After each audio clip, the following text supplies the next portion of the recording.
আখবিরনি আনিস সাআহ, হে মুহাম্মদ সাল্লাল্লাহু আলাইহি ওয়াসাল্লাম আমাকে বলেন কিয়ামত কবে হবে। এবার নবী সাল্লাল্লাহু আলাইহি ওয়াসাল্লাম বলছেন মাল মাসউলু আনহা বিআলামি মিনাস সাইল, এই প্রশ্নের উত্তর আপনি যতটুকু জানেন আমি ততটুকুই জানি।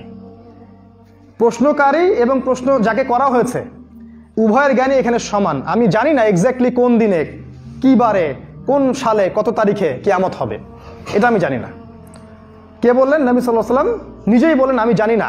তাই আমরা যে সাল বলে দিচ্ছি, এত সালে এটা হবে, এত সালে এটা হবে, এটা ঠিক না, এটা কিন্তু ঠিক না। এবার পঞ্চম প্রশ্ন করছেন এই ব্যক্তি, তিনি বলছেন ঠিক আছে ফাখবিরনি আন আমারাতিহা, তাহলে ঠিক আছে আপনি কিয়ামতের কিছু আলামত বলে দেন।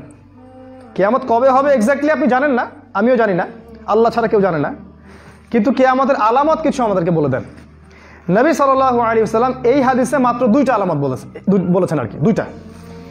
অন্য অনেক হাদিস আছে ওখানে শত শত আলামত আছে, এই হাদিসে তিনি দুইটা আলামত বলেছেন।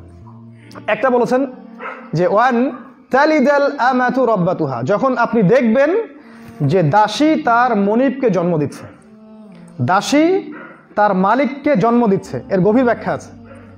একটা ব্যাখ্যা হচ্ছে যে পিতা মাতার সাথে দাস দাসীর মতো আচরণ করা হবে শেষ জামানায়। দেখছেন না এখন সমাজে পিতা মাতার সাথে দাস দাসীর মতো আচরণ করবে সন্তানেরা। এমনকি আমরা তো নিউজ দেখছি, মাকে জবাই করে রাখতেছে, বাবাকে জবাই করে ফেলতেছে সম্পত্তির জন্য। সাহাবীরা বলতেন এই যুগে কি মানুষের বিবেক চলে যাবে?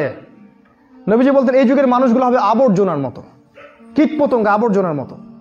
ইলম উঠে যাবে, জ্ঞান উঠে যাবে, জাহিলিয়াত বর্ষিত হবে, আলেমদের মৃত্যু হয়ে যাবে, মানুষ জাহেলদেরকে আলেম রূপে গ্রহণ করবে।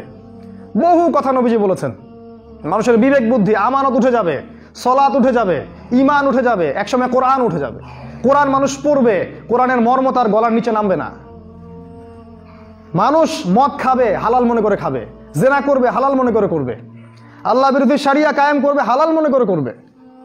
এগুলো শেষ জামানা সাইন নবীজি বলে গেছেন। প্রচুর ভূমিকম্প হবে, প্রচুর মহামারী ছড়াবে, সময় সংক্ষিপ্ত হয়ে যাবে, মানুষের দিন চলে যাবে একটা ঘন্টার মতো, মাস চলে যাবে একটা সপ্তাহের মতো, একটা বছর চলে যাবে একটা মাসের মতো। চারিদিকে ফিতনা এমনভাবে ছড়াতে থাকবে, একটা ফিতনা মালা ছিঁড়ে গেলে যেমন করে পড়তে থাকে পুঁতিগুলা, ওইভাবে ফিতনা ছড়াবে। প্রচুর হত্যাকাণ্ড হবে, চারদিকে খালি জিনা, ব্যভিচার, হত্যা, খুন, ঘুষ, ধর্ষণ, দুর্নীতি ছড়ায় যাবে সমাজে। এগুলো আখিরুজ্জামানের সাইন, শেষ জামানার। এই হাদিসে নবীজি বলেছেন যে দাসী তার মনিবকে জন্ম দিবে। এর আরেকটা ব্যাখ্যা হচ্ছে যে মেয়েদের অবস্থা এমন হবে, মেয়েদের এমন একটা অবস্থা হবে যে মেয়েরা সন্তান জন্ম দেওয়ার সময় পাবে না। পরিবারে মেয়েরা এত ব্যস্ত হয়ে যাবে এই কেরিয়ার, স্ট্যাটাস, চাকরি বাকরি এসবের কারণে, যে মেয়েরা সন্তান ধারণ করার মতো সময় পাবে না। তখন কি হবে? তখন ভাড়া করে মেয়েদেরকে হায়ার করতে হবে, ওই সিঙ্গাপুরের মতো, সৌদি আরবের মতো, অন্য কান্ট্রিগুলোর মতো। ওরা নিম্নবিত্ত দেশগুলো থেকে মেয়েদেরকে হায়ার করে, 10 মাসের জন্য ওর গর্ভটা কিনে নেয় এবং ওই গর্ভের মধ্যে স্পার্ম, বীর্য ওখানে পুশ করার পরে ওখানে কৃত্রিমভাবে বাচ্চা উৎপন্ন হয়। সেই বাচ্চা 9 মাস ওর গর্ভে থাকে। তারপরে এই মেয়েটা বাচ্চা খালাস করে, এই মেয়েকে তার পারিশ্রমিক বুঝিয়ে দেওয়া হয়, তাকে পারিশ্রমিক দিয়ে দেওয়া হয়, সে চলে যায়। আর যে বাচ্চাটা রেখে গেল, এই বাচ্চা কার? এই বাচ্চা মনিবের বাচ্চা, এই যে মালিকের বাচ্চা দাসী প্রসব করলো। গভীর ব্যাখ্যা, এটা এত সহজে বুঝবেন না পড়াশোনা না করলে। এটা বাদ দেন, আরেকটা আলামত নবীজি বলেছেন যে এটা শোনেন, ওয়ান তারাল হুফাতাল উরাতাল আলাতা রিয়া শাইয়াতাতাওয়ালুনা ফিল বুনিয়ান। নবীজি বলেছেন কিয়ামতের একটা বড় নিদর্শন হচ্ছে যে যখন আপনি দেখবেন সমাজের সবচেয়ে নিম্ন শ্রেণীর মানুষ, যাদের পায়ে জুতা ছিল না, পরনে কাপড় ছিল না, রাখাল, ওই যে মেষপালক রাখালের মতো, এই শ্রেণীর মানুষ উঁচু উঁচু বিল্ডিং নির্মাণের প্রতিযোগিতা করবে। ফান্তাজিরুস সাআ, কিয়ামতের অপেক্ষা করেন তখন। বুঝতে পারছেন? এখন বিগত 50 বছরে এই বিশ্বের অবস্থা দেখেন, দেশের অবস্থা দেখেন। এক সময় এত বিল্ডিং ছিল না, এখন আপনি যেখানে যাবেন, ঢাকা শহরে যাবেন দেখবেন এটা কিয়ামতের শহর। বড় বড় শহরগুলোতে যাবেন দেখবেন কিয়ামতের শহর। বড় বড় যে রাষ্ট্রগুলো আছে এগুলোতে যাবেন, সফর করবেন, দেখবেন কিয়ামত আপনার সামনে। যাদের কাছে আগে খাবার টাকা ছিল না, পায়ে স্যান্ডেল পরার টাকা ছিল না, এরা এখন ইয়াতাতাওয়ালুনা ফিল বুনিয়ান, এরা উঁচু উঁচু বিল্ডিং নির্মাণের প্রতিযোগিতা করবে। তোমারটা 10 তলা, আমারটা 20 তলা, তোমারটা 100 তলা, আমারটা 200 তলা। দেখেন ভালো করে, আরব বিশ্বের দিকে তাকায় দেখেন, বিশ্বের বড় বড় দেশগুলোর দিকে তাকায় দেখেন, একদম কিয়ামত আপনার হাতের ডগায় চলে আসছে। সবচেয়ে শেষ হাদিসে নবীজি এই আলামতটা বলে গেছেন। তার মানে যখন এই আলামত দেখা যাবে তখন আর কিয়ামতের জন্য এত অপেক্ষা করার সুযোগ নাই, সময় কম। এটা নবী সাল্লাল্লাহু আলাইহি ওয়াসাল্লাম বলেছেন। এটা কিভাবে সম্ভব? উত্তর হচ্ছে এটা ওই যে প্রথমে বললাম আরেকটা ওহী এসেছিল রিবা, সুদ, ওই সুদের মধ্য দিয়েই কেবল সম্ভব। সমাজের নিম্ন শ্রেণীর মানুষ বিল্ডিং নির্মাণের প্রতিযোগিতা করবে, অন্যভাবে সম্ভব না। সুদী লোন নিয়েই সম্ভব, অন্যভাবে সম্ভব না। আর এদের জন্য একটা সুসংবাদ দিচ্ছি, সেটা হচ্ছে যে আমাদের নবীজি বলেছেন কিয়ামতের আগে বাইনা ইয়াদাই সা, কিয়ামতের আগে আগে মুতানুন শাদীদ, বড় ব্যাপক মহামারী ছড়াবে। ওয়া বা'দাহু, এবং এই মহামারী যখন চলে যাবে তারপরে আসবে সানাওয়াতুজ জালাজিল। সানাওয়াতুজ জালাজিল, গতকালকে দেখলাম অস্ট্রেলিয়াতে 7.3 মাত্রা ভূমিকম্প হয়েছে। যখন মহামারীর সময়টা চলে যাবে তখন আসবে ভূমিকম্পের বছরগুলো। সানাওয়াত বহু বচন, জালাজিল ভূমিকম্প, বছর জুড়ে ভূমিকম্প চলতে থাকবে। এটা সামনে আসছে, এই মহামারীর সিজন চলে যাবে যখন, তারপরে দেখবেন ভূমিকম্প শুরু হবে। আর যারা এরকম হারাম টাকায় উঁচু উঁচু বিল্ডিং নির্মাণ করেছে, প্রত্যেকটা বিল্ডিং হয়ে যাবে একটা একটা কবরস্থান। দেখেন কি হয় সামনে। কিয়ামতের আলামতটা নবীজি এখানে কিছু বলে গেলেন, এছাড়া অন্য অন্য হাদিসে অনেক কিছু বলে গেছেন। মুসলিমদের অধঃপতন হবে, তাদের দিন থেকে তারা সরে আসবে, মুসলিমদের বিভক্তি সৃষ্টি হবে, আমাদের জীবনযাত্রার মান কমে যাবে, দুনিয়া নিয়ে আমরা ব্যস্ত থাকবো, আমরা আমানতের খেয়ানত করব, সালাত ছেড়ে দিব, অনেক কথা তিনি বলে গেছেন।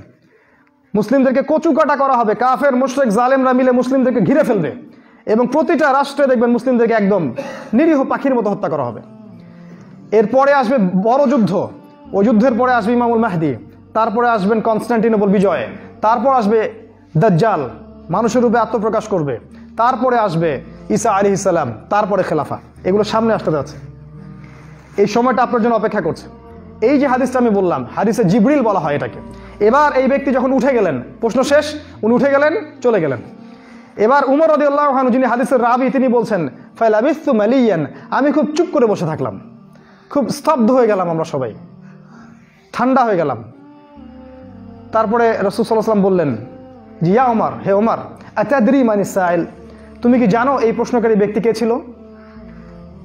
এবার উমর রাদিয়াল্লাহু আনহু বলছেন, ওয়াল আল্লাহু ওয়া রাসূলুহু আ'লাম, আল্লাহ এবং তার রাসূল ভালো জানেন। আদব, আল্লাহ এবং তার রাসূল ভালো জানেন। এবার তিনি বলছেন, ইন্নাহু জিবরিল, সে হচ্ছে জিবরাইল আলাইহিস সালাম, সুবহানাল্লাহ, আতাকুম ইউআল্লিমুকুম দীনাকুম, তিনি এসেছিলেন তোমাদেরকে তোমাদের দিন শেখাতে। নবী সাল্লাল্লাহু আলাইহি ওয়াসাল্লামের জীবনের শেষ দিকের হাদিস এটা, একদম শেষ দিকের। এইবার জিবরাইল আলাইহিস সালাম হিস্ট্রিতে প্রথমবার জনসমক্ষে মানুষের রূপ ধরে এসেছেন, এর আগে আসেন নাই। এটাই প্রথমবার, এটাই শেষবার। জনসমক্ষে তিনি মানুষের রূপ ধরে মসজিদে এসেছেন, সাহাবীদের সামনে রাসূলকে 4টা প্রশ্ন 5টা প্রশ্ন করেছেন, এবং এর মধ্য দিয়ে সাহাবীদেরকে দিন শিখিয়ে গেছেন। এরপরে আর জিবরাইল আলাইহিস সালাম কখনো ওহী নিয়ে আসবেন না। এই হাদিসটা আমাদের জন্য কত গুরুত্বপূর্ণ তাহলে। এখানে ইসলামের প্রত্যেকটা বুনিয়াদী বিষয় আছে। ইসলাম কাকে বলে, কি করলে ইসলাম টিকবে, কি করলে ইসলাম কেটে যাবে, শিরক কাকে বলে, সালাত, সওম, যাকাত, সবকিছু এখানে আছে। হজ, রমাদান, এখানে আছে ইমানের পিলারগুলা, কি করলে ইমান থাকবে, কি করলে ইমান থাকবে না, ইমানের পিলারগুলো কি কি।